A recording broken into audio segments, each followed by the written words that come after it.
اعوذ باللہ من الشیطان الرجیم، بسم اللہ الرحمن الرحیم۔ السلام علیکم ناظرین، آج ہم بات کرنے جا رہے ہیں صدر ایوب خان بحیثیت صدر، جن کی صدر کی حیثیت سے 1958 سے لے کر 1969 تک دور اقتدار رہا، اور اس میں انہوں نے کس طریقے سے حکومت کی اس کو جانیں گے۔ لیکن مزید آگے بڑھنے سے پہلے آپ سے ریکویسٹ ہے کہ چینل کو سبسکرائب کریں، لائک کریں اور بیل آئیکن کو ضرور پریس کریں تاکہ آنے والی ویڈیوز آپ کو بر وقت ملتی رہیں۔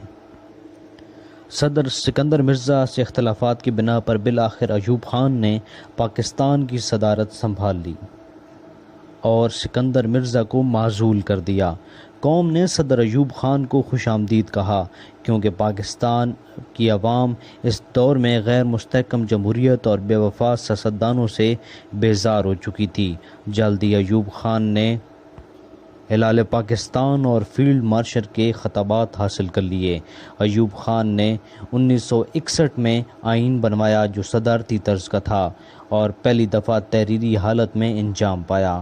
اس آئین کے نتیجے میں 1962 میں عام انتخابات ہوئے اور مارشل لا اٹھا لیا گیا۔ ان انتخابات میں ایوب خان کے مد مقابل اہم حریف مادر ملت محترمہ فاطمہ جناح تھیں، جو کہ قائد اعظم کی بے پناہ مقبولیت کے باوجود ہار گئیں۔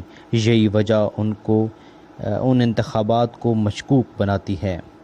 محترمہ فاطمہ خلاف مشکوک فتح اور 1965 کی جنگ کی وجہ سے ایوب خان کے لیے حالات ناسازگار ہو چکے تھے۔ تاشکند معاہدے سے واپسی پر اس وقت کے وزیر خارجہ ذوالفقار علی بھٹو نے ایوب خان پر شدید تنقید کرتے ہوئے کہا کہ ایوب خان نے ملک کی عزت اور قربانی بیچ ڈالی۔ اس بیان کے بعد ذوالفقار علی بھٹو کو عہدے سے ہٹا دیا گیا۔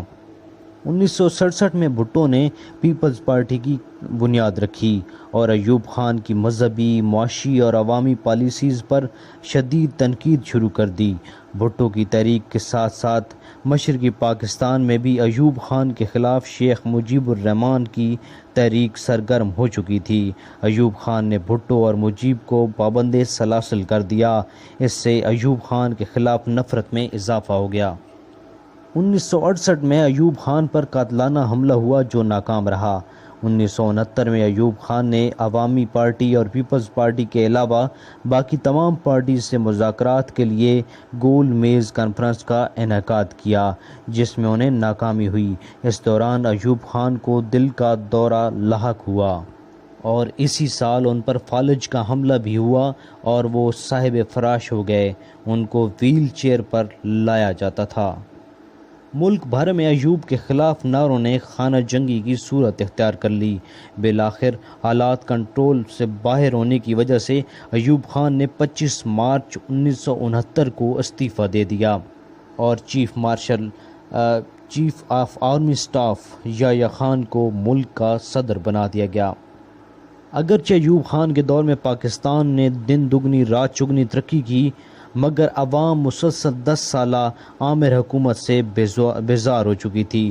اس پر ذوالفقار علی بھٹو نے خوب فائدہ اٹھایا اور دیکھتے ہی دیکھتے پورا ملک ہنگاموں کی لپیٹ میں آ گیا۔ صدر کو مجبوراً گھٹنے ٹیکنے پڑے۔ 2007 کی چھپنے والی ایوب خان کی ڈائری کے مطابق امریکہ براہ راست صورتحال کو خراب کرنے میں ملوث تھا۔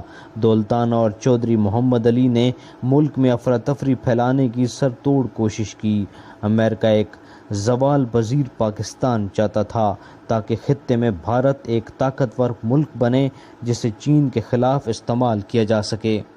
یہاں پہ اسٹوڈنٹس کے لیے کچھ MCQs بتانا چاہ رہا ہوں جو ابھی میں نے جو ویڈیو آپ کے سامنے پیش کی، اس میں معاہدہ تاشکند جو ہے وہ 1966 میں ہے، اور اگر سوال آ جائے کہ پیپلز پارٹی کب قائم ہوئی تو 1967 ہے، 1967 کو، اور 1968 کو ایوب خان پر قاتلانہ حملہ ہوا تھا اور 25 مارچ 1969 کو ایوب خان نے استعفیٰ دیا تھا۔ جی ناظرین، تو امید ہے کہ آپ کو ویڈیو پسند آئی ہوگی۔ اگر پسند آئی ہے تو لائک کیجیے گا اور دوسرے لوگوں کے ساتھ اس کو شیئر بھی کیجیے گا۔ دیکھنے کا بہت بہت شکریہ۔ Thank you very much. اللہ حافظ۔